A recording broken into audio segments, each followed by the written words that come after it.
LeBron has only won 3 out of 9 NBA championships.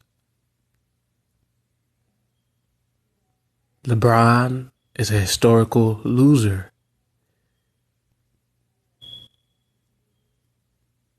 You don't get rewarded for being a loser.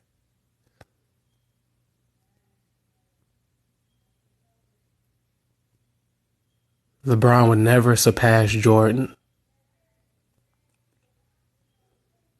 You can't be greater than Jordan if you only won 3 championships. Especially you only won 3 championships after going to the NBA Finals 9 times, only 3 out of 9. And you want to claim to be the greatest player of all time? Imagine if Michael Jordan went to his championship 9 times. He definitely would have won more than 3.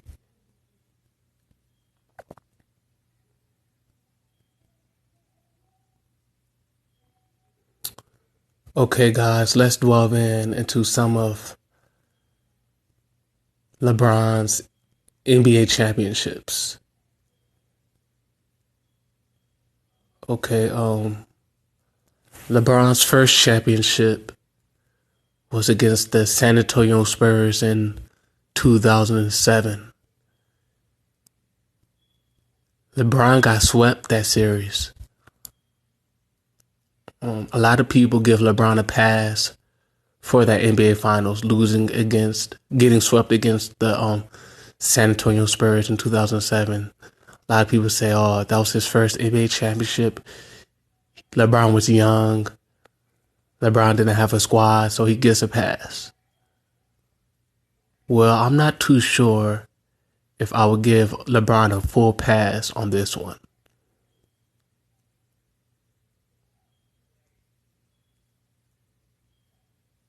LeBron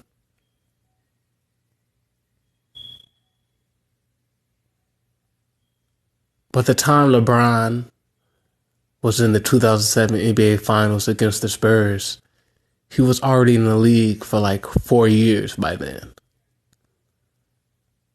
So he wasn't exactly a fresh and young up-and-coming player. I mean, he already been in the league for like 3 or 4 years by then.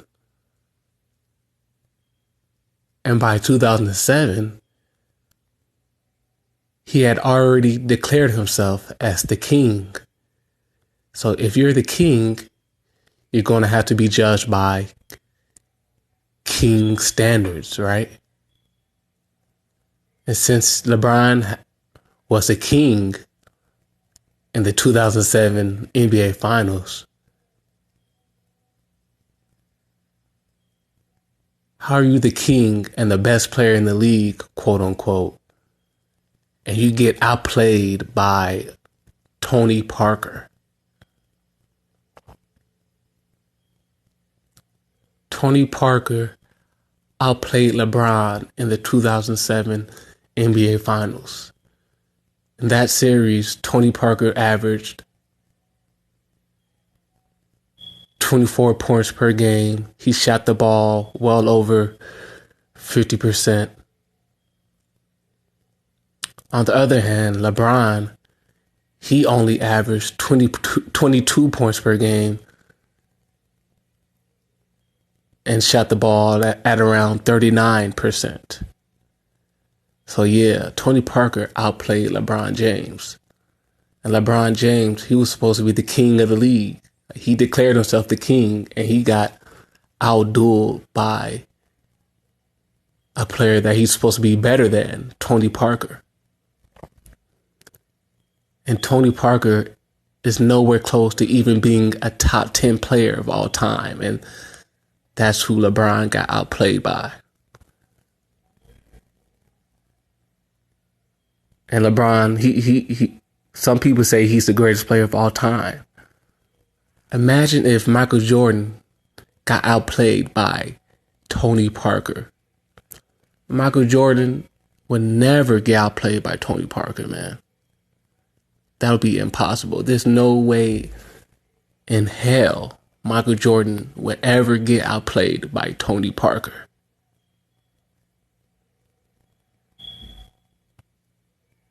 Especially in his fourth year in the league. LeBron in 2007, that was like his fourth year in the league. He already had experience by then. And then he got outplayed by Tony Parker. Wow, man, just let that sink in.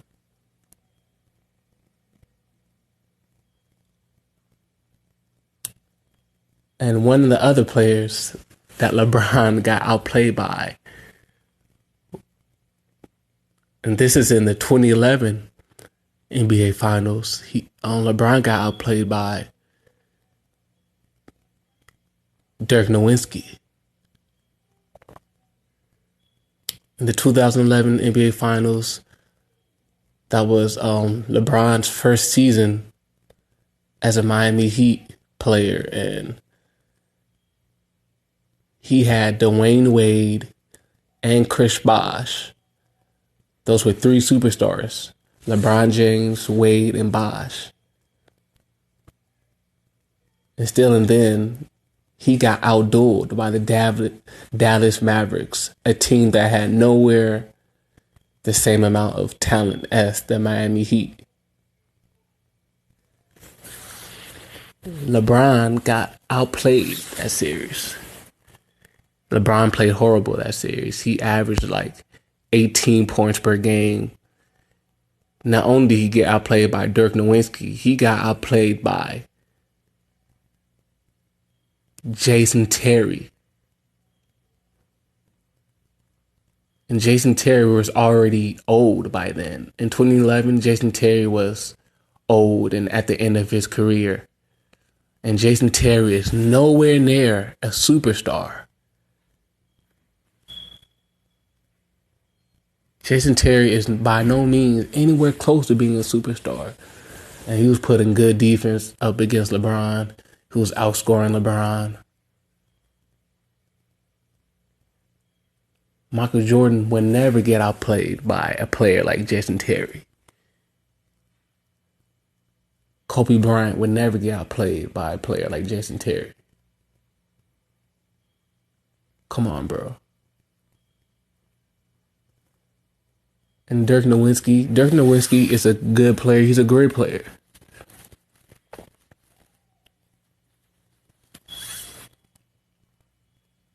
But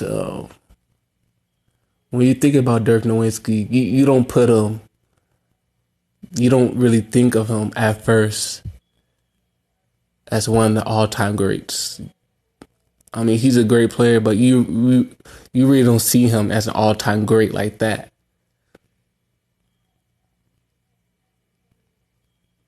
And this guy outplayed LeBron James in 2011 NBA Finals. Dirk Nowitzki did. You'll never see Michael Jordan getting outplayed by Dirk Nowitzki. Like, come on, man. Use your common sense.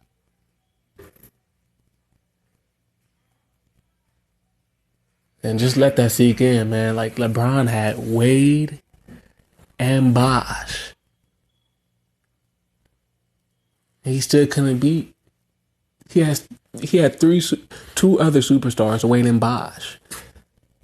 A large amount of help, right? I mean, Wade and Bosh, they didn't play the greatest of that series, but come on, you have all that talent and you can't beat the Dallas Mavericks. That team was old. It didn't have really any superstars besides Dirk Nowitzki. And you're LeBron James, the best play, the quote unquote supposed to be the best player in the league, and you can't get past the Dallas Mavericks.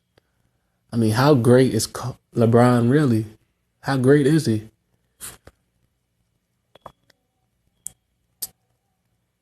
Okay, LeBron, after 2011 NBA Finals, LeBron went to the NBA Championship again the next season in 2012. In 2012, LeBron James and the Miami Heat, they defeated the Oklahoma City Thunder in the 2012 NBA Finals. And OKC, they were led by Kevin Durant, and Westbrook. Okay, I give it up to LeBron. He won the 2012 NBA Finals. But come on, that was a lockout season. That's an asterisk against LeBron's first NBA Finals championship win. His first NBA championship win in 2012 was during a lockout season. The 2011-2012 season was a lockout season, and during a lockout season, that means the season is shortened. That NBA season was shortened by like 3 or 4 months. So LeBron won his first championship during a short season. So that's kind of an asterisk against his first NBA championship. He didn't win his first NBA championship during a legit season. If the season was longer, you never know. He might not have had led his team to that NBA Finals. You never know.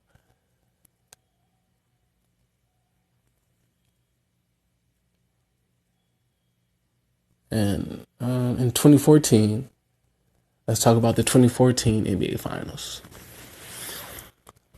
LeBron had Wade and Bosh, 2 stars, and he couldn't beat an over-the-hill San Antonio Spurs. San Antonio Spurs in 2014.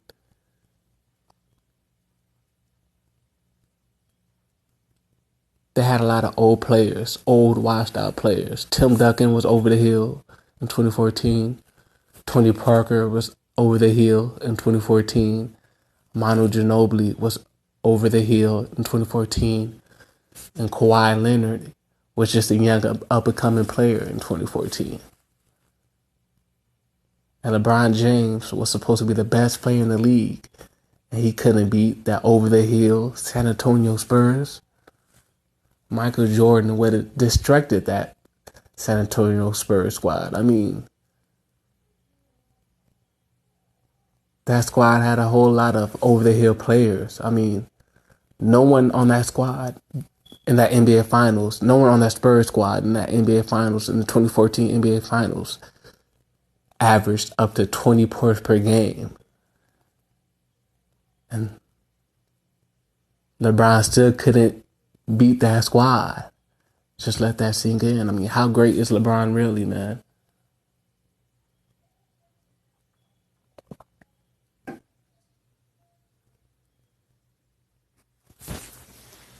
LeBron also doesn't get a pass for the 2017 NBA Finals against the Golden State Warriors. The Golden State Warriors had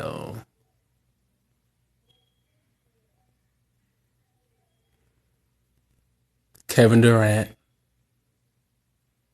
Stephen Curry, and Klay Thompson.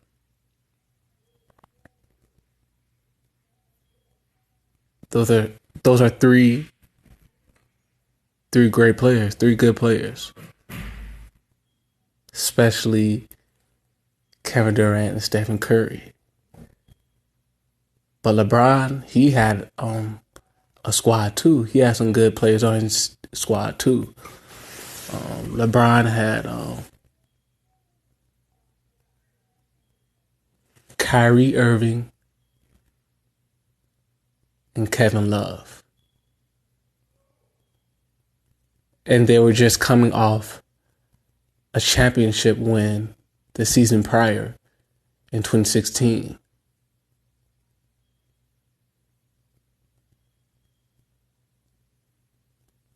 They had as much of firepower and as much talent pretty much as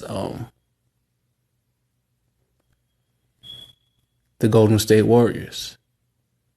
Kyrie, he played exceptionally well in the 2016 finals.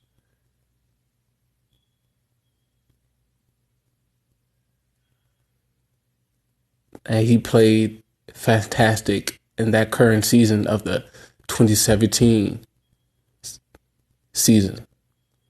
So Kyrie was a bona fide star in the 2017 NBA Finals.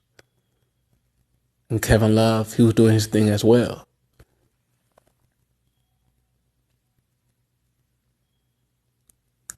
So Cavaliers, they had enough talent to get past the Golden State Warriors. And they had LeBron James, right? The best player in the league.